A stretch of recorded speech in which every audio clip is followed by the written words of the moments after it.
past, the present, and the future once walked into a bar, and it was very tense.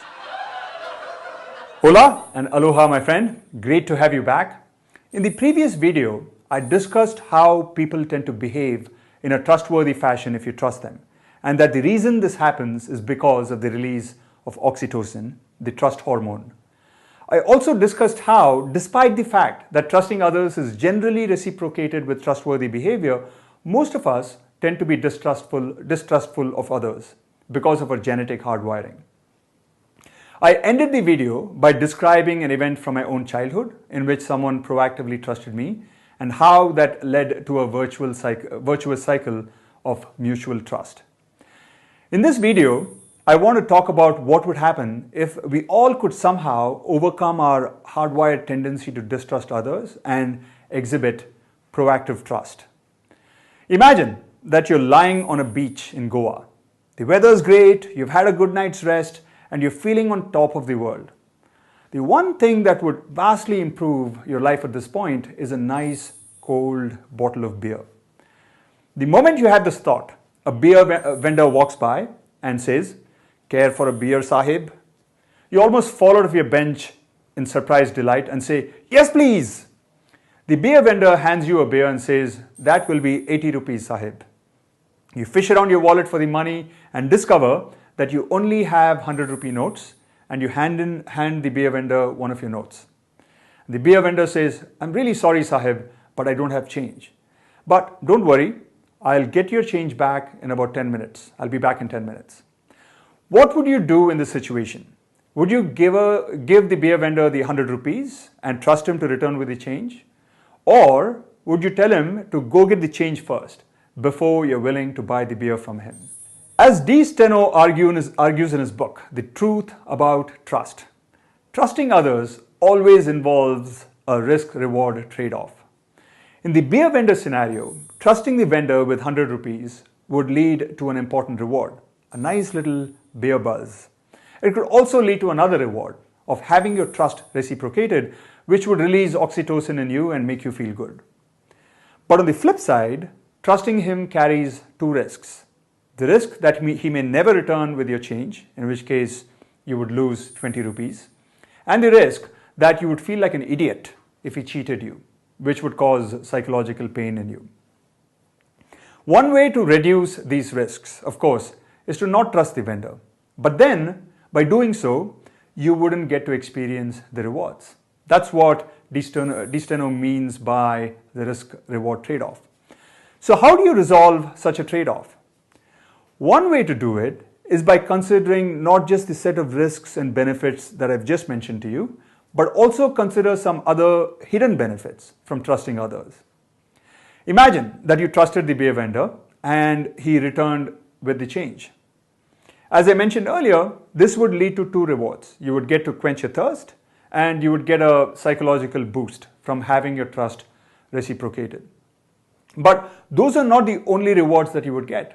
You would also get the additional reward of having identified a trustworthy beer vendor in Goa. Now, if you don't often visit Goa, this may not seem like a big deal to you. It may not mean much to you. But imagine that you're able to surround yourself with trustworthy people where you live. Imagine, for example, that everyone who takes care of things for you, from your lawnmower to your maid to your dry cleaner to your car mechanic, okay, maybe that's pushing it, but all of them are totally trustworthy. Wouldn't it be wonderful to inhabit such a world?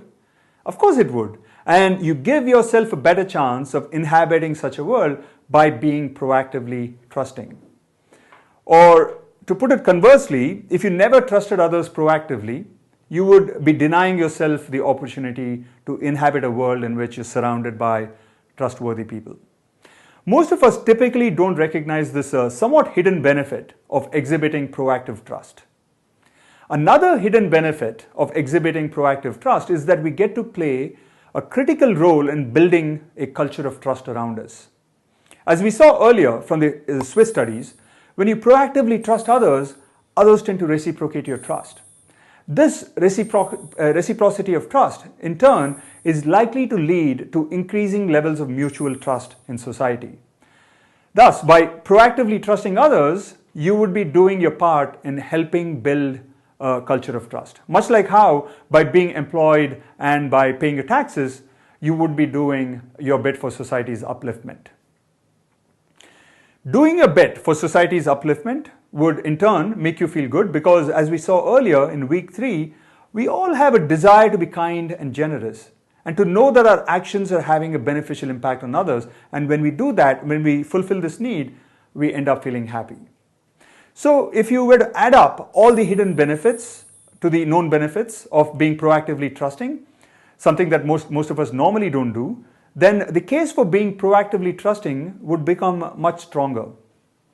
Now, of course, I realize that even after considering all these hidden benefits of being proactively trusting, you may still choose not to trust others because the negative feeling of being distrusted can far outweigh the positive feelings of being trusted.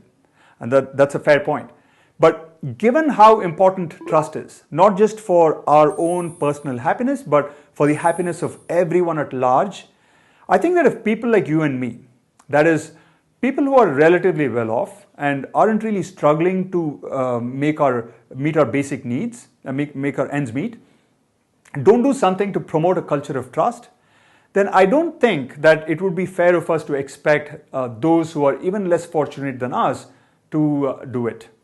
In other words, it's my belief, and I sincerely hope that you're on board with me on this, that it's at least worth exploring the issue of how to be more proactively trusting without, of course, jeopardizing ourselves in any major way, so that not just us, but everybody around us can benefit from being part of a culture that's characterized more by interpersonal trust than by interpersonal distrust. If you agree with me on this issue, see you in the next video.